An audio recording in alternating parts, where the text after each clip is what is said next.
어제 말씀드린 것처럼 야곱이 이제 147세가 되어서 죽을 때가 되었고 병들었다는 소리를 누군가로부터 요셉이 듣고 급하게 자기 두 아들 므낫세와 에브라임을 데리고 야곱에게 이르렀을 때 야곱이 요셉에게 했던 말, 그 말은 베델의 하나님이었죠. 베델에서 나에게 나타나셨고 나에게 복 주시고 나를 생육하고 번성하게 하시면서 자손의 복과 땅의 복을 말씀하셨던 그 하나님, 그 얘기를 하면서 요셉의 두 아들인 에브라임과 므낫세를 손을 엇갈려서 축복해 줬죠. 그렇게 했던 이유는 그들은 내 아들이 된다라고 했기 때문입니다. 그래서 야곱은 12아들 외에 두 아들을 더 얻었습니다. 에브라임과 므낫세 두 아들을 더 얻었죠. 그리고 실제로 이스라엘이 가나안 땅을 정복했을 때 그 두 아들이 지파가 되어서 그들이 땅을 받습니다. 그래서 총 12명의 아들 중에 요셉 두 아들이 들어오기 때문에 14명이 되는데 그 중에 요셉이 빠지고 자기들 둘이 들어갔으니까 요셉이 빠지고 레위가 빠져서 12지파를 형성하게 되죠. 레위 지파는 제사장 지파로 하나님께서 직접 먹여 살리시는 개념을 가지고 있어서 레위 지파는 빠졌고 요셉은 두 아들이 있었으므로 빠졌죠. 그래서 야곱이 요셉의 두 아들인 에브라임과 므낫세를 특별히 자기 아들로 삼았던 장면이 어제 이야기였습니다. 그리고 이제 정말로 죽을 때가 되어서 12아들을 불러서 그들에게 마지막으로 축복하고 죽는 장면이 나옵니다. 그래서 창세기는 야곱이 죽으면서 끝나고 나중에 요셉도 죽으면서 끝이 나죠. 자, 오늘 12아들에게 어떤 유언을 했는가? 그 12아들에 대한 유언이 상세하게 나옵니다. 먼저 3절을 보시면 첫 번째 아들 르우벤에게 유언하는 장면입니다. 3절, 르우벤아 너는 내 장자요 내 능력이요 내 기력의 시작이라. 위풍이 월등하고 권능이 탁월하다. 이렇게 5가지를 얘기해 줬습니다. 너는 내 장자다 라고 하는 데에서 아버지가 장자를 대하는 마음을 읽을 수 있죠. 너는 내 장자다. 두 번째, 내 능력이다. 장자이기 때문에 내 능력이 된다고 이야기해 주고 있죠. 세 번째, 내 기력의 시작이라. 그렇죠. 12아들의 시작이니까요. 기력의 시작이죠. 위풍이 월등하다. 위풍이 당당한 거죠.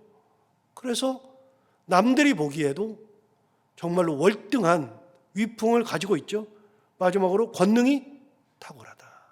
그러니까 외적으로 보기에 야곱이 개인적으로 느끼는 아들, 큰아들에 대한 마음, 기력의 시작인 그 마음, 그런 아들을, 큰아들을 바라보는 그런 마음도 들어있고 또 외적으로 봤을 때에 그는 위풍이 월등하고 권능이 탁월할 정도로 그는 대단한 존재였으면 분명합니다.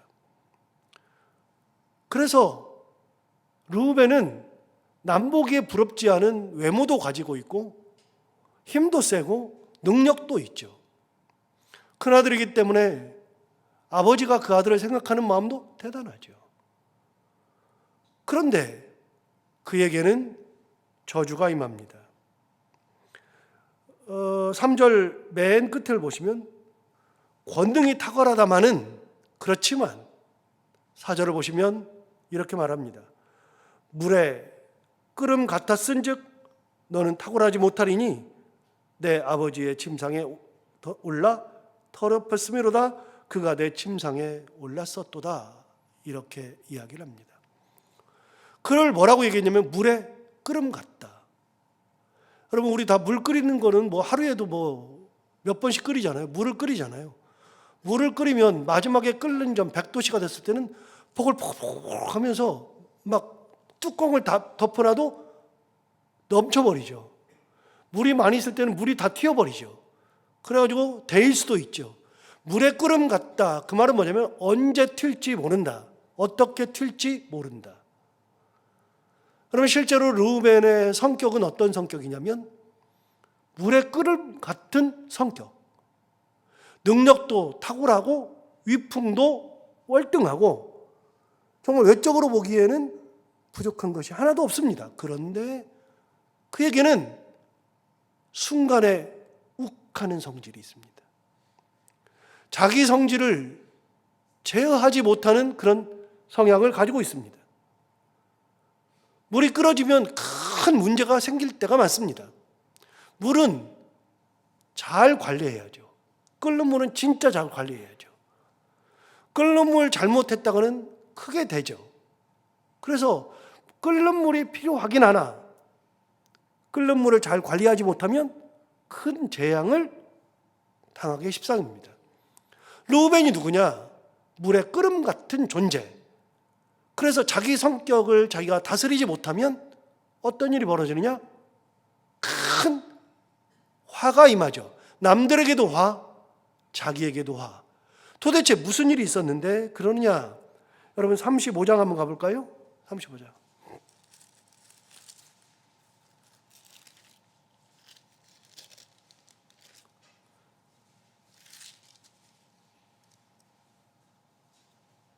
(35장) 22절을 보시면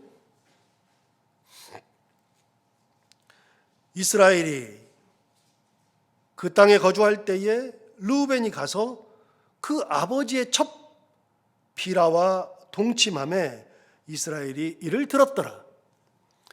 여러분 르우벤은 자기 아버지의 첩 비라와 동침했습니다. 비라가 누굽니까? 여러분 르우벤의 엄마는 레아죠. 레아에게는 동생이 있어서 라헬이 있었죠. 레아와 라헬이 있는데 레아에게 몸종이 실바가 있고 라헬에게 몸종이 빌하가 있었죠. 이래서 4명의 부인을 뒀다고요. 그런데 르우벤이 가만히 보니까 빌하가 혼자 있었거나 아니면 유혹이 되었었거나 어느 날 물이 끓은 겁니다. 갑자기 물이 자기도 모르는 물이 확 끓은 겁니다. 그러니까 어떡합니까?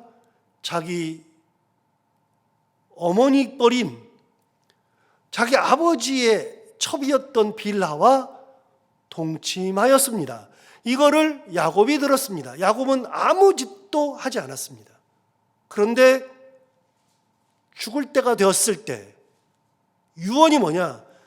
네가 내 침상을 더럽혔다가 마지막 유언입니다. 그에게는 유언으로서 탁월하다, 월등하다 이런 표현은 있지만 그거는 현재 가지고 있는 외적인 모습이고 너의 인생이 은혜 가운데에 무언가를 이루고 무언가 대단한 존재가 되고 그런 찬양의 은혜가 있고 뭐 이런 얘기를 하는 게 아니라 마지막 유언에 아버지가 그걸 기억하고 있다가 저주하고 그걸 유언으로 퇴치합니다. 여러분 4절 볼까요? 4절. 이제는 이해가 좀 되실 겁니다. 4절에 이렇게 말했습니다. 물에 끓음 같았다. 이것도 이해가 되잖아요. 그러니까 르우벤은 평생 물이 벌벌벌벌 끓는 겁니다. 그러니까 그 물은 진짜 끓는 물이 필요할 때가 있어요. 그런데 그 끓는 물을 관리하지 못하면 진짜 큰일 납니다.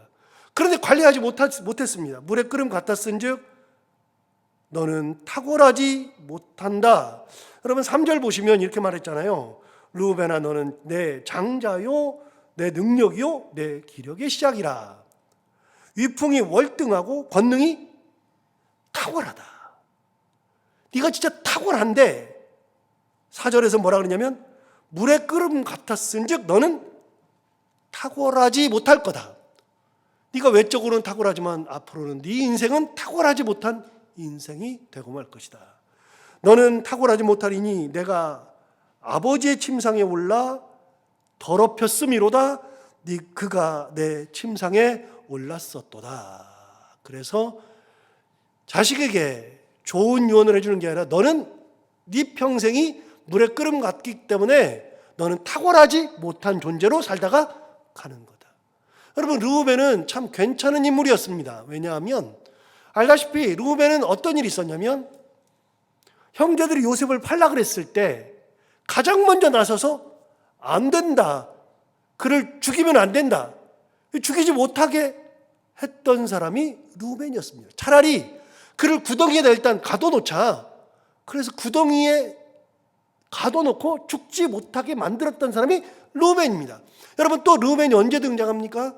그 후에 흉년이 들어가지고 형제들이 다 애굽에 내려가서 요셉 총리를 만났을 때 요셉이 너희들 정탐꾼이지? 그랬을 때 자기들끼리 자중질환이 일어났잖아요. 어떻게 했어요? 야, 우리가 그때 요셉이 울부짖는 소리에 귀를 기울이지 않고 우리가 그렇게 했더니 우리가 그 심판 받는 거다 그랬더니 그때 르우벤이 뭐라 그래요? 형제들한테 얘기하잖아요. 야, 내가 그때 그렇게 하지 말자 그랬잖아. 그렇게 20년 지났을 때도 그게 남아있죠. 그런데 나중에 갔다 와가지고 아버지한테 와가지고서 2년 지났을 때 아버지가 먹고 살 거 없었는데 뭐해 또 갔다 와 그랬더니 아버지 베냐민 안 데려오면 안 만나준대요. 베냐민 데려가야 되니까 아버지가 왜? 그러니까 르우벤이 나서잖아요. 아버지, 제가 반드시 데려올게요. 만약에 못 데려오면 내 두 자식을 죽여도 좋습니다 라고 얘기할 정도로 르우벤은 장자 역할을 톡톡히 합니다. 그런데 아무리 장자 역할을 톡톡히 해도 아버지는 자기 첩과 간통한 르우벤을 용서할 수가 없습니다. 어떻게 돼요? 너는 물의 끓음 같다. 성경에 물의 끓음 같다는 표현을 본 적이 없잖아요. 이런 데 나오잖아요. 그러니까 야곱이 기억하는 르우벤은 물이 끓고 있어요. 항상 끓고 있어요. 벌벌벌벌 끓고 있죠. 언제 어떻게 될지 모르죠. 그게 르우벤입니다. 자, 두 번째 5절을 보시면 시므온과 레위는 형제요 그들의 칼은 폭력의 도구로다. 여러분, 여기서는 다른 사람들은 다 한 사람씩 다 유언해 주는데 시므온과 레위는 묶어서 유언을 해줍니다. 다른 12 아들은 한 명씩 유언을 해줬습니다. 그런데 유독 시므온과 레위만 묶어서 유언해 주죠. 왜요? 이렇게 말했잖아요. 시므온과 레위는 형제요 그랬어요. 형제라는 말을 표준 세번역으로 찾아보니까 아주 단짝인 형제, 그런 말입니다. 단짝. 다른 12 중에 둘이 시므온과 레위가 굉장히 친한 단짝이었다는 겁니다. 단짝이 뭐 나쁠 거는 없잖아요. 그런데 단짝입니다. 굉장히 친하죠. 그런데 이렇게 말했습니다. 5절 다시 보시면 시므온과 레위는 형제요 그들의 칼은 폭력의 도구로다. 여러분, 그들의 칼이 왜 폭력의 도구예요? 시므온과 레위가 칼 쓴 적 있어요? 있어요. 앞에 이미 나왔어요. 그들이 칼을 쓴 적이 있어요. 여러분, 어떤 칼을 썼느냐? 그들이 했던 일이 34장에 나옵니다. 여러분, 34장 가볼까요?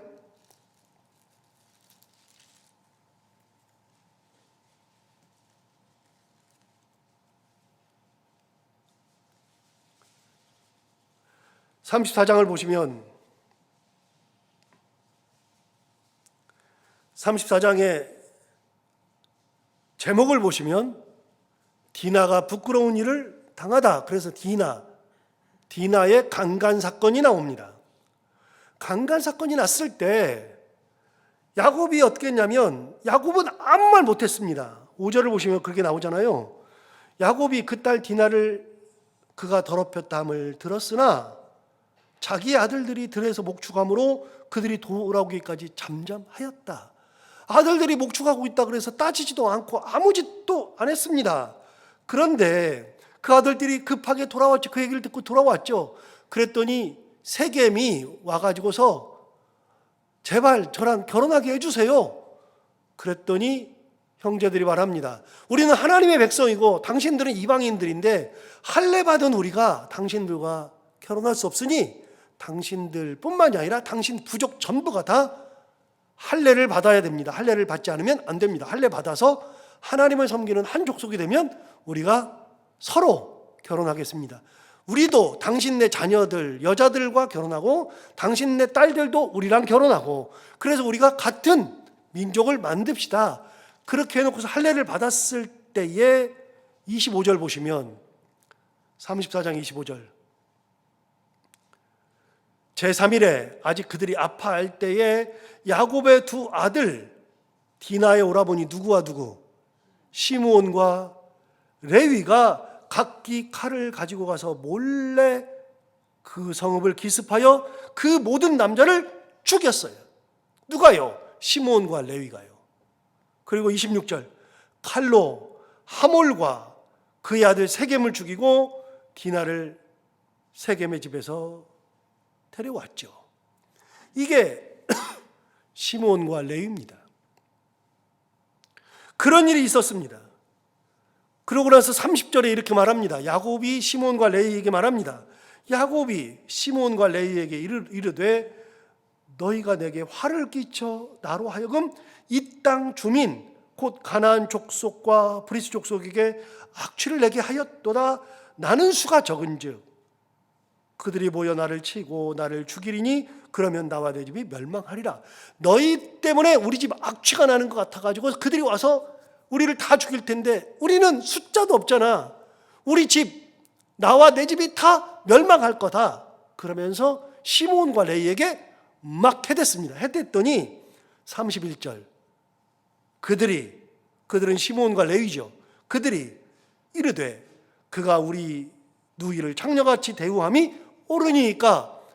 그러니까 시므온과 레위는 굉장히 의문이 있었습니다. 그래서 칼로 해결했죠.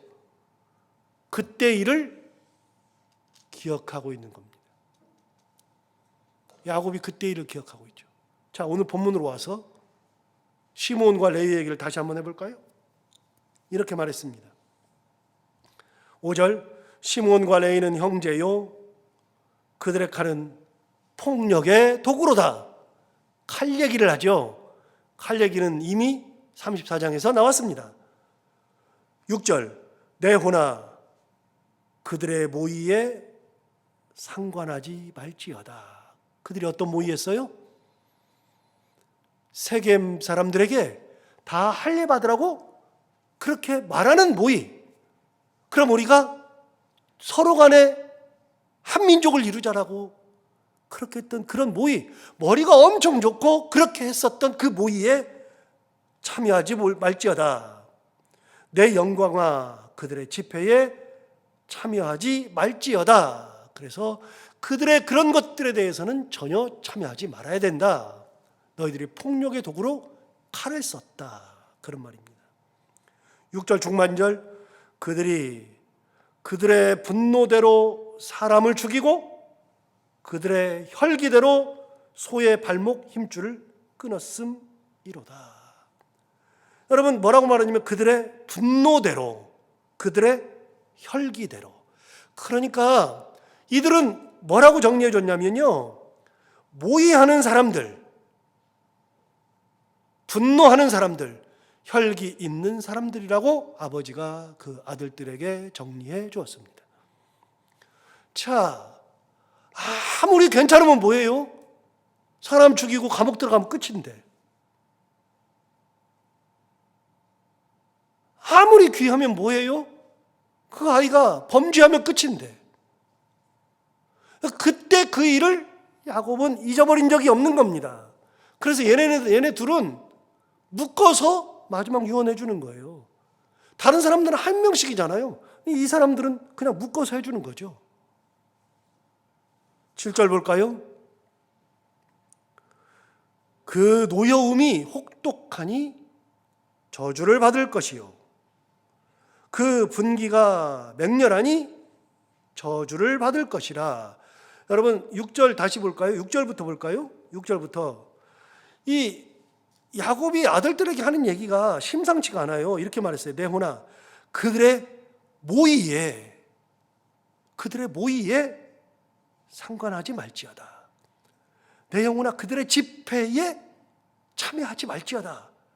그들이 그들의 분노대로 사람을 죽이고 그들의 혈기대로 소의 발목 힘줄을 끊었음이로다.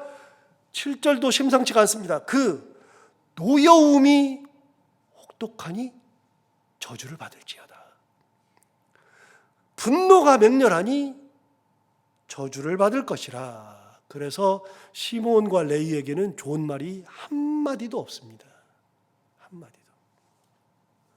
그들은 자식들 중에서 굉장히 분노가 심하고 노함이 있고 혈기를 내세우고 그랬던 사람들이 시므온과 레위였죠.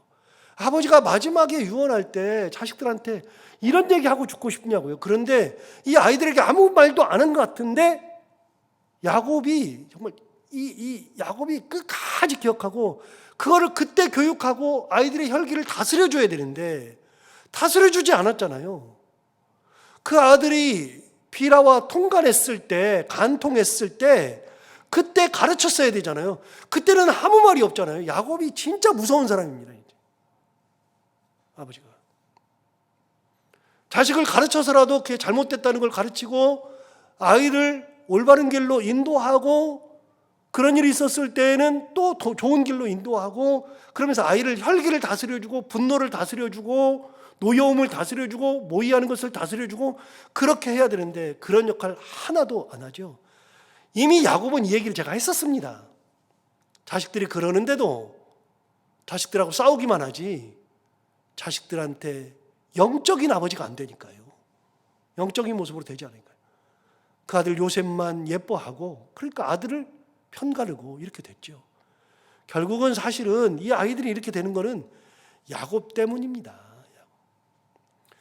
제가 성경을 보면서 가장 엊그저께도 우리 큰아들, 저희 작은아들이랑 그런 얘기 했는데 다윗 얘기하면서 다윗 이제 어디에 보니까 다윗 얘기가 나오더라고요. 그래서 서로 얘기를 하면서 그런 얘기 했습니다. 다윗이 가장 존경받고 가장 위대한 왕인데 가장 자녀 교육 실패한 사람이 다윗입니다. 자녀 교육을 가장 실패한 사람이 다윗이죠. 야곱도 만만치 않습니다. 이거를 유언이라고 해주고 있잖아요. 여러분 이렇게 유언을 받습니다. 그럼에도 불구하고 르우벤과 시므온과 레위는 자기가 가지고 있었던 범죄하고 했던 것에 값을 받는 거죠. 가만히 보면서 이런 생각이 들어요. 설교를 준비하다가 그런 생각이 들어요.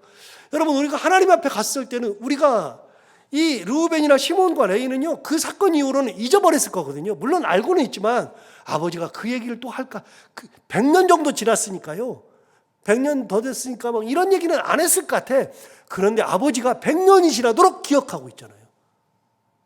우리가 하나님 앞에 갔을 때 하나님이 나도 모르는 것을 다 기억하고 있을 거라고 다 얘기하실 거라고요. 전부 다. 그래서 하나님 앞에 똑바로 사는 것이 가장 중요한 겁니다. 이 땅에서 많이 먹으면 뭐 할 거예요? 저도 이제 얘기하지만 60이 이제 내후년이면 60인데 소화가 안 돼가지고 밥을 많이 못 먹는다니까요. 요만큼밖에 못 먹는다니까요. 조금 먹으면 배불러 가지고서 뭐 아무것도 못 한다니까요. 그런 나이가 됐어요. 여러분 이 땅에서 많이 가지고 많이 먹고 그런 게 문제가 아니라 하나님 앞에 서는 것을 두려워하면서 사는 거예요. 하나님 앞에 서는 것을 준비하면서 사는 거죠.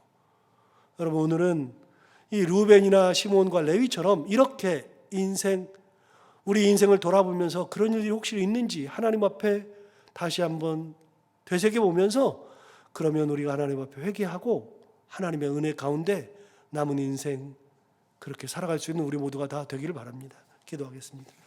하나님 아버지 감사합니다. 오늘도 귀한 말씀 우리를 깨우쳐 주시고 인도해 주셔서 감사합니다. 이 말씀 듣고 우리가 하나님의 은혜 가운데 살기를 결심하고 결단합니다.